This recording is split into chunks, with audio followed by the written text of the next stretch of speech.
and thank you all for coming on this occasion, sad occasion, but nevertheless, we need to address the situation and the horrific event that had taken place a couple of days ago at the Islamic Center of San Diego that resulted in the death of tragic killing of 3 men. My name is Steve Mustafa El-Turk, S-T-E-V-E, M-U-S-T-A-P-H-A-E-L-T-U-R-K, Imam of the Islamic Organization of North America, Iona in Warren, and co-chair of the Imams Council.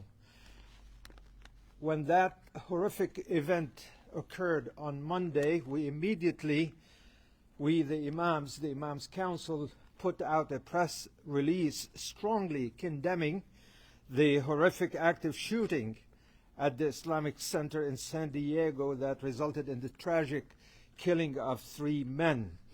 We thank God that the school children, teachers, and many worshippers at the Islamic Center were safely evacuated and protected from further harm. At the same time, we deeply mourn the brutal loss of the 3 victims. Please understand, any attack on a house of worship is an attack on the fundamental values of religious freedom, human dignity, and peaceful coexistence. The Quran teaches, the Muslim holy book teaches the sanctity of all houses of worship and the sacredness of human life. God Almighty said in the Quran, chapter 22, had God not repelled some people by means of others, monasteries, churches, synagogues, and mosques where God's name is mentioned frequently would surely have been destroyed. Regardless of the motives behind this attack, violence against innocent people and houses of worship is morally reprehensible and entirely unacceptable. We pray for the victims and their families for healing, for the wounded and traumatized, and for a future where all people may worship safely and peacefully without fear. We do have my co-chair in the Imams Council, Imam Ilahi, who would read the press release we issued yesterday after we had found out more about the incident, the event.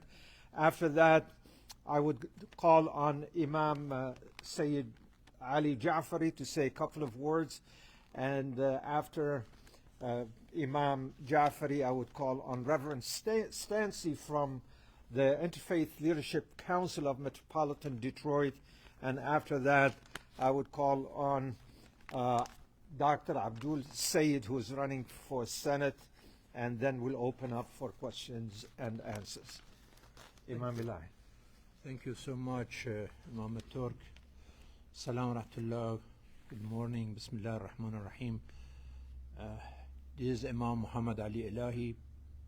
I-M-A-M-M-O-H-A-M-M-A-D A-L-I-E-L-A-H-I, the Imam of Islamic House of Wisdom and the co-chair of Imams Council of Michigan.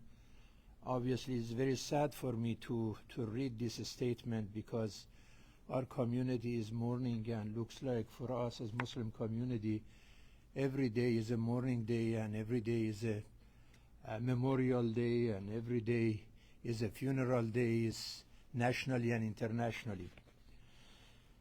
This is the statement: from rhetoric to violence, the deadly consequences of Islamophobia. The Imams Council of Michigan absolutely condemns the horrific Islamophobic attack at the Islamic Center of San Diego, which claimed the lives of innocent worshippers and has deeply shaken Muslim communities across the nation and extends its deepest condolences to the families of the victims and the Muslim community in San Diego. We stand in solidarity with all communities targeted by hatred and extremism.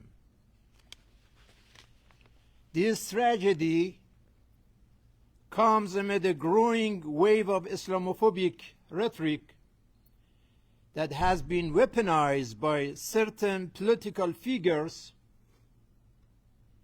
and amplified during the current election cycle.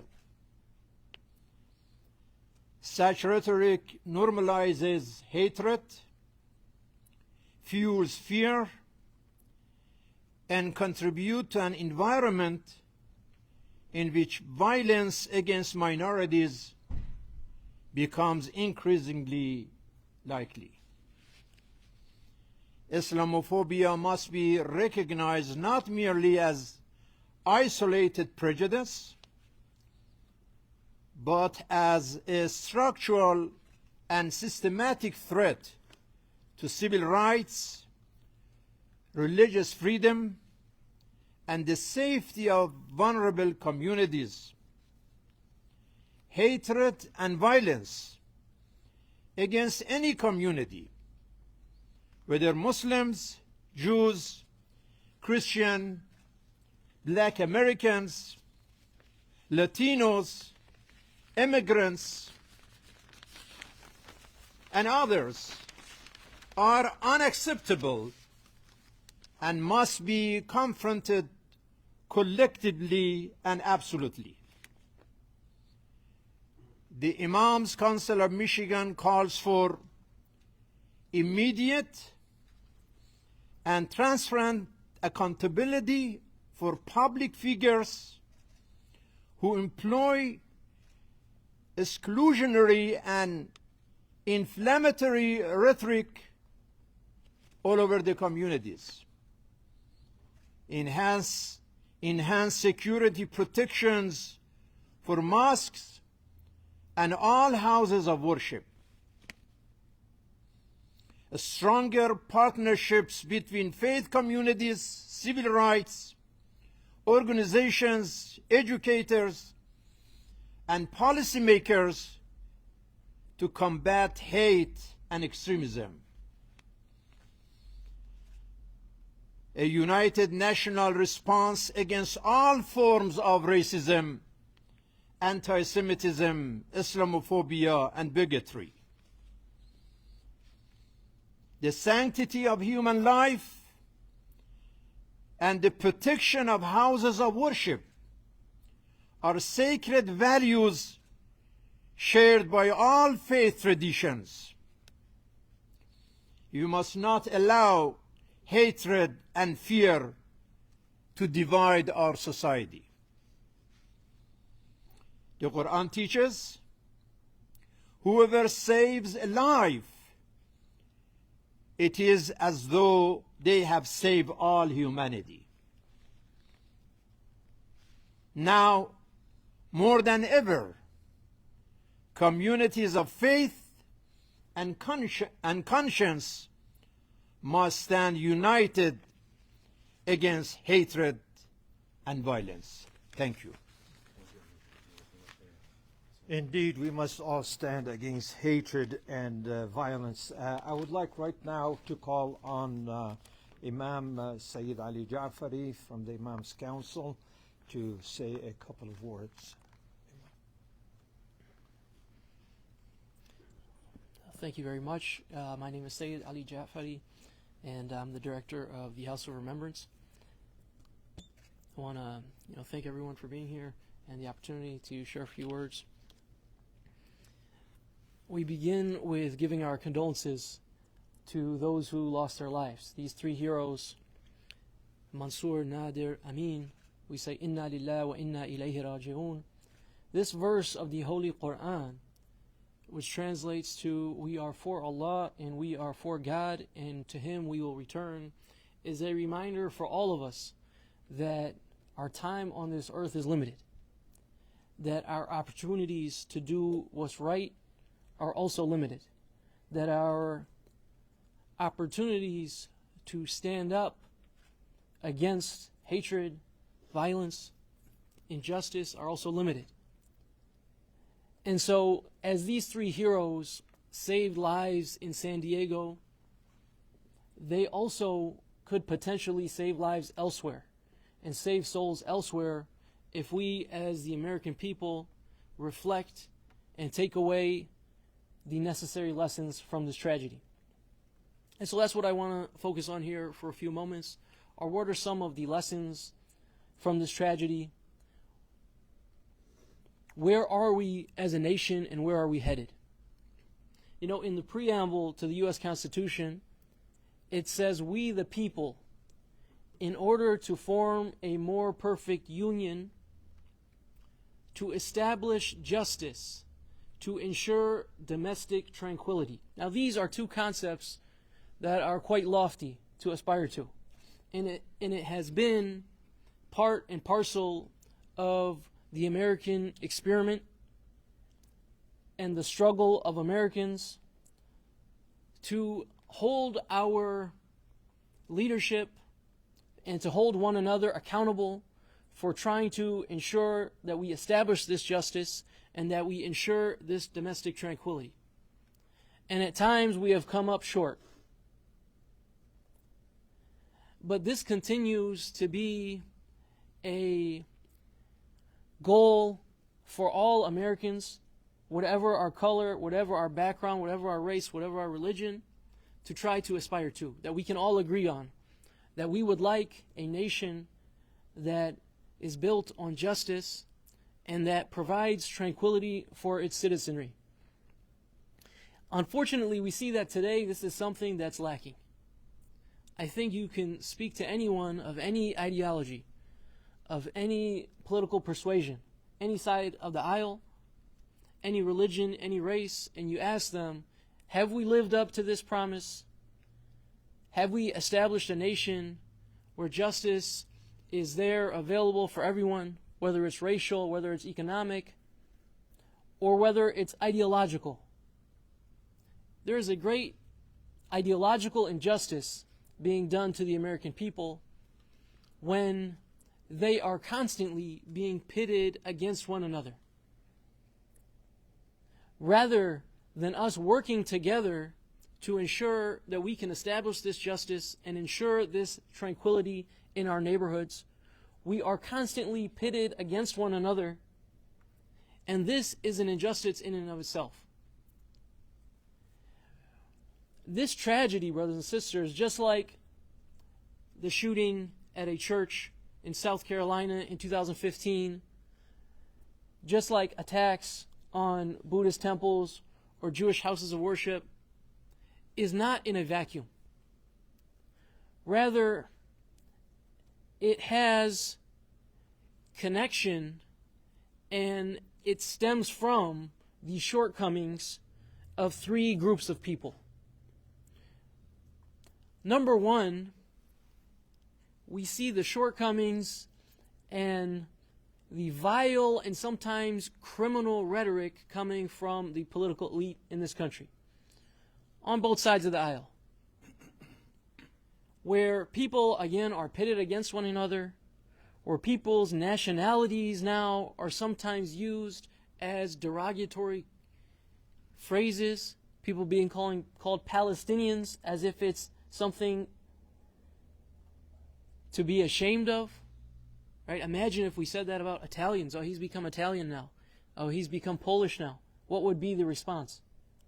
You see, this kind of rhetoric filters down, and it affects the minds of people who otherwise would not have this sort of hatred in their heart. You know, two of the victims of this tragedy are also the perpetrators, if we really consider. You know, they obviously committed a crime, but again, they're victims of a system. And if we just simply point to these individuals and we forget about the systemic causes that have created these two individuals and that will create more of these individuals, then we're missing the boat. All the condemnations in the world are not going to change and not going to save lives in 2027 and 2028. So the first group is our political elite, but unfortunately, we're not able to always hold them to task.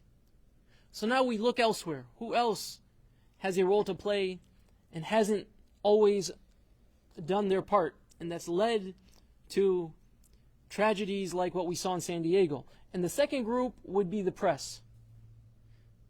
Not you guys, right? No. The second group will be the press, those who have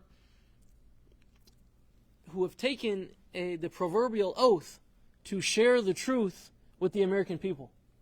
Okay? But far too often, we see them hiding behind their words, using words like teenager instead of terrorism in this recent event, for example.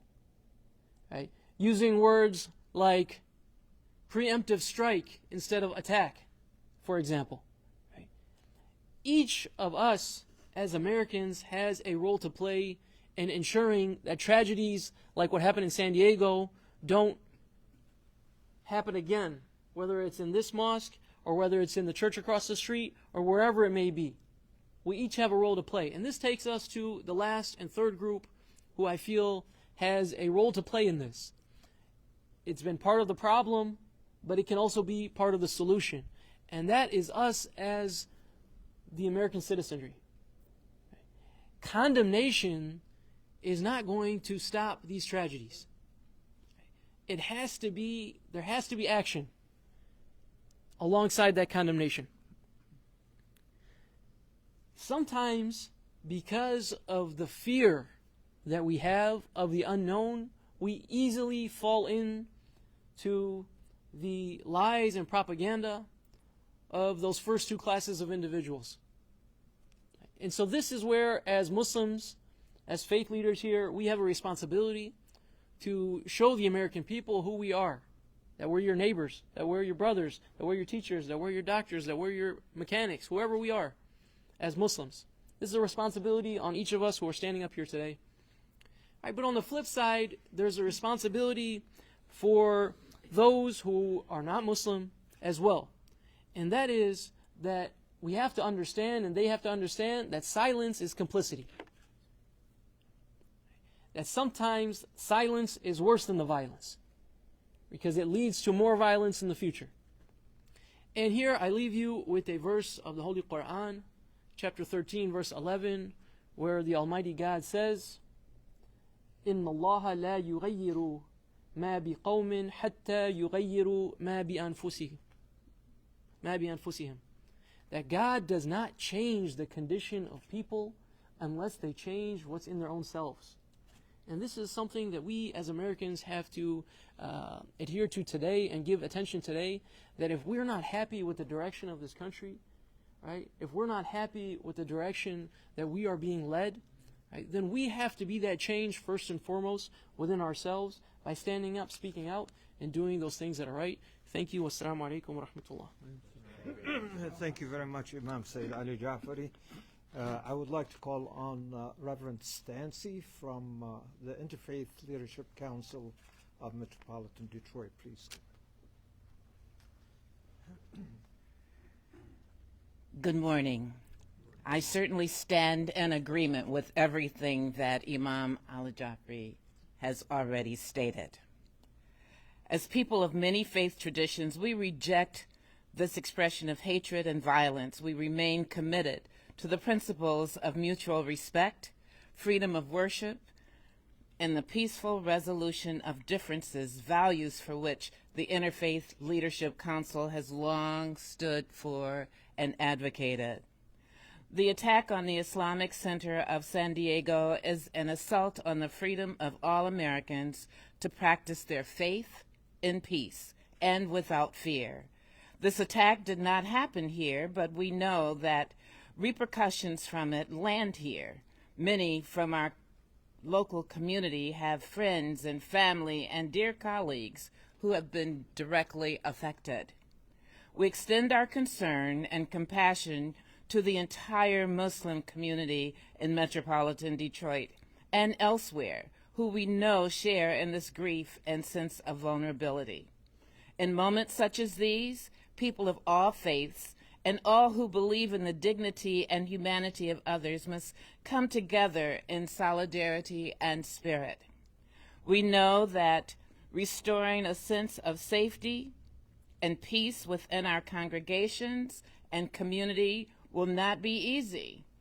Our prayers are with you, and we hope that in time, healing may give way to resilience, renewed strength, and peace. To all people of faith in our community, we affirm that our calling is to work together to ensure that every person feels safe, welcomed, understood, and heard.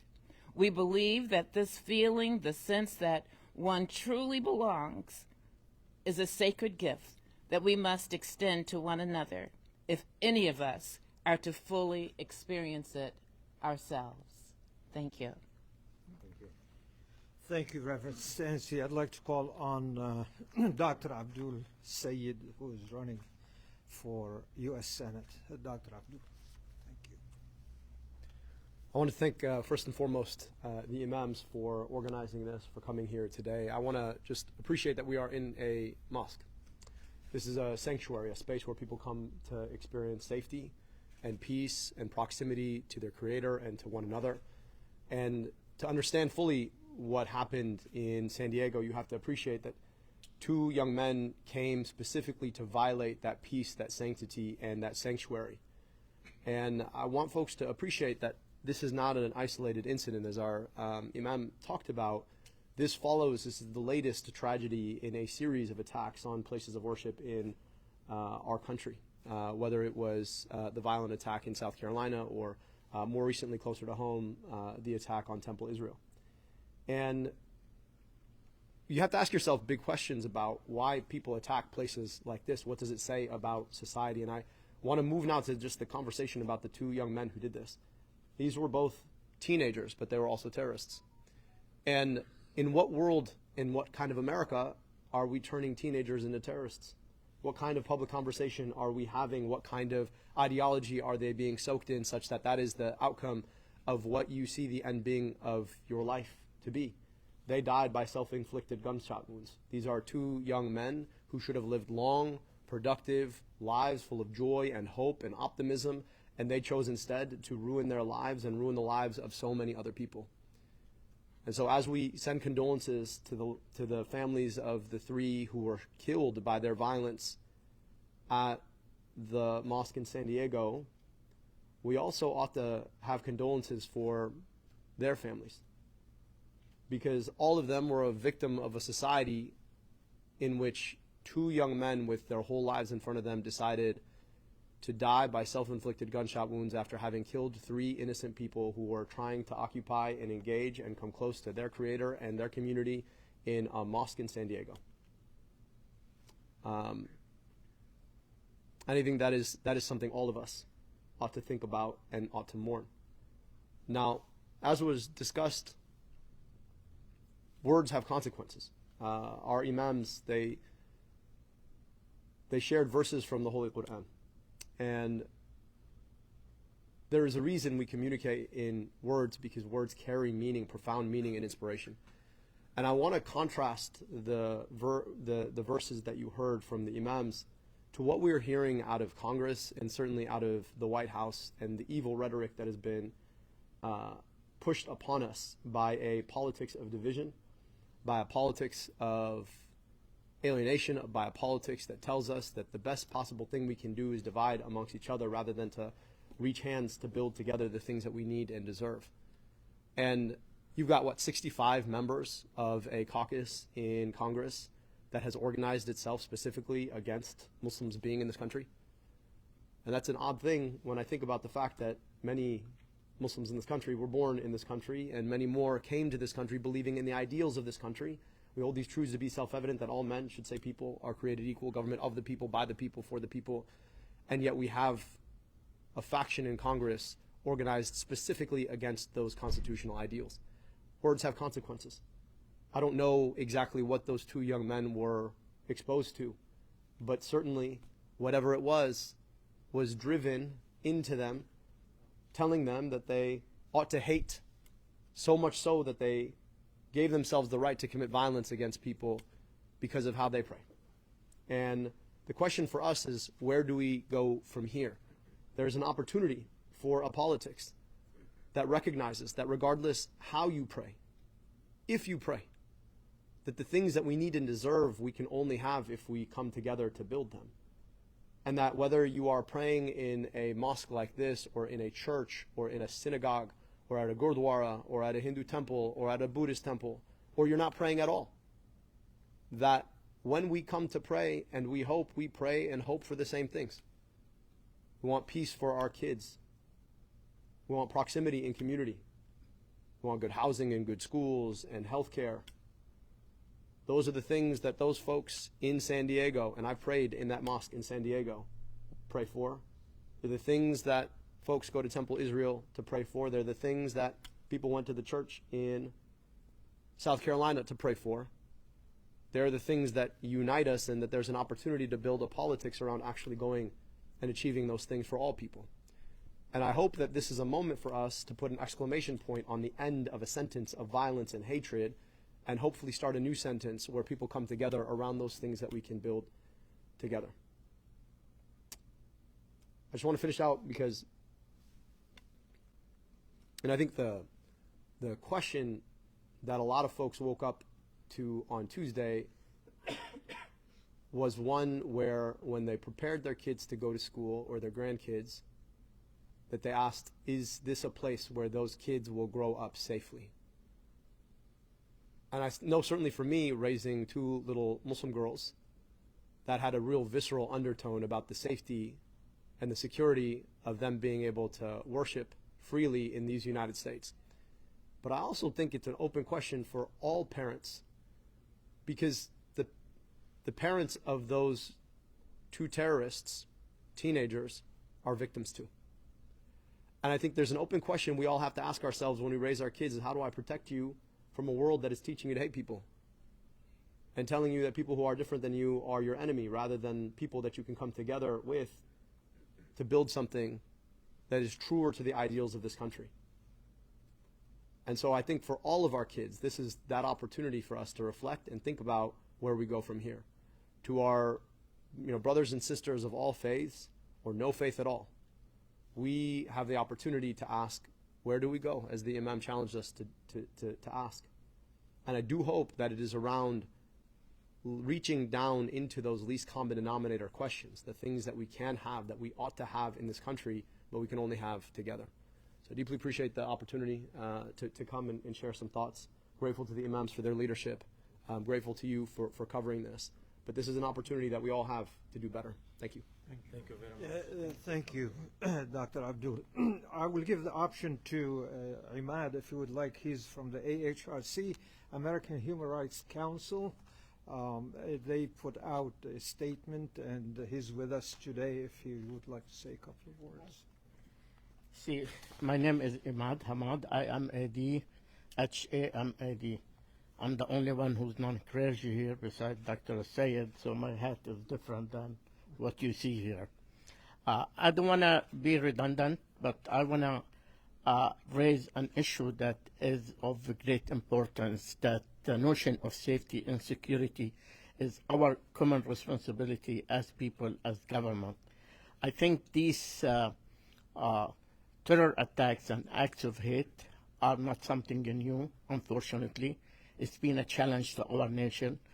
This sad tragedy in San Diego is not the first, nor to be the last. No place is immune. And we have to recognize this reality, not in a sense, in a meaning, to normalize it and make it okay for us to accept it and justify it. That drives me to a key point, which is our shared responsibility, that hate is our common enemy regardless, and there is no way for us to defeat and contain this danger unless we all come together as one. So hate is blind, terror is blind. Hate and terror recognize no faith, no race, no ethnicity. So in this spirit, I urge all the Islamic centers, institutions, civic, etc., to be more vigilant as we are a few days far from celebrating Eid al-Adha, the major Muslim festivity. It's very unfortunate that this tragedy happened in San Diego as people were preparing to celebrate despite the pain and the agony that this community been dealing with. So this systematic attack against the Muslim community in America and the faith of Islam, something should not be accepted, and we all need to realize that an attack on one faith is an attack to all.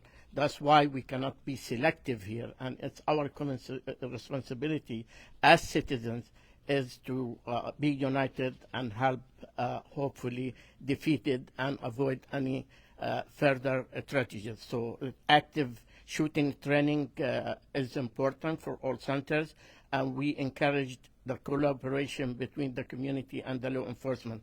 Definitely, we salute the law enforcement agencies for their swift action in San Diego, and we salute the local law enforcement agencies here who they've been working closely with the community to provide that sense of safety and security to our community at large and to everybody equally. Thank you.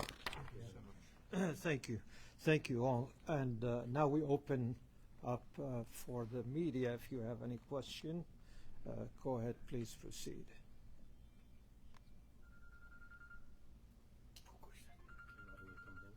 No questions? Thank you very much all for coming to the Dawah Institute today. Thanks for the Imam Council. Thanks for Dr. Abdul. Thanks for our sister. Thank you very much for coming today. Thanks for all the beautiful faces that I'm seeing today. We love all people. That's what our deen, our religion teach us. And we want to worship in peace and love. And we want to care about our neighbors, our kids, our families, and about our guests. Thank you very much for coming today to the Dawah Institute. We have a big honor to have you today. Thank you, Imams. Thank you, Doctor. Thank you, Sister. Thank you for Thank hosting. you all. Thank you very much. Welcome. Thank you. Thank you. Any question? Any questions? No, we want the Congress really to deal with Islamophobia as they are dealing with anti-Semitism these days.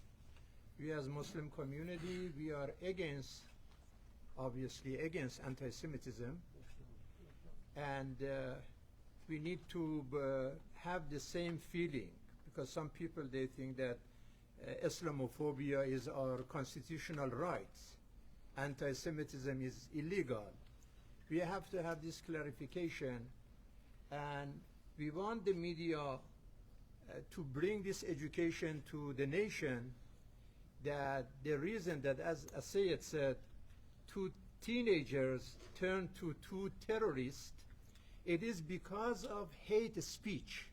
There are so much hate speech that bring these hate crimes in the community, and then we witness that a mosque or a church or a place of worship that is a place of faith and family and friendship and peace and prayer turn to a place of fury and fire and fighting. So those who are in charge of these hate speeches and talking about something fake in the name of Sharia law that doesn't exist in this country, and making this ignorance, we need to educate those founders of hate speeches, and this San Diego site is a wake-up call for our nation. Thank you. Thank you very much. Thank you. I'm Julia Cardi with the Detroit News. Some of you referenced, rhetoric by public officials in particular, and of course they're not the only ones responsible. But are there any public or elected officials in particular that you feel you want to name as being? Yeah, there's a ton of them. Please. Donald Trump, Randy Fine, Tommy Tuberville. I mean, Pete Hegseth. There is a form of MAGA politics that has every time it fails to deliver, to reduce your gas prices, or to use your tax dollars appropriately, or to address the fact that you can't afford a home, that your kid's school looks like it did 30 years ago, that your healthcare costs are going up. Every time it fails on its own terms, they turn to the same old issue of Islamophobia to rile up a particular base around a particular set of talking points over and over and over and over again. So, you can look at what they said, and then when you look at the level of response, there is this notion that you can just excuse them because that's just part of the discourse. You look at somebody like Laura Loomer, who's been invited multiple times to spend time with the President of the United States. Her response to this attack was that the best way that we can make Muslims safe is to deport all of them, except for that, I was born here, so she can leave. I just think that there is a responsibility to treat that as it is, which is un-American and unacceptable. And you're seeing a certain acceptance of that in a way that when it comes to the marginalization of some groups of people, we tend to excuse as just, oh, they're just talking. But those words have consequences. Okay. Any more questions? Thank you very much all for coming in today. We really appreciate all of you. Thank you. There is some donuts, some coffee inside. Please help yourself before you go.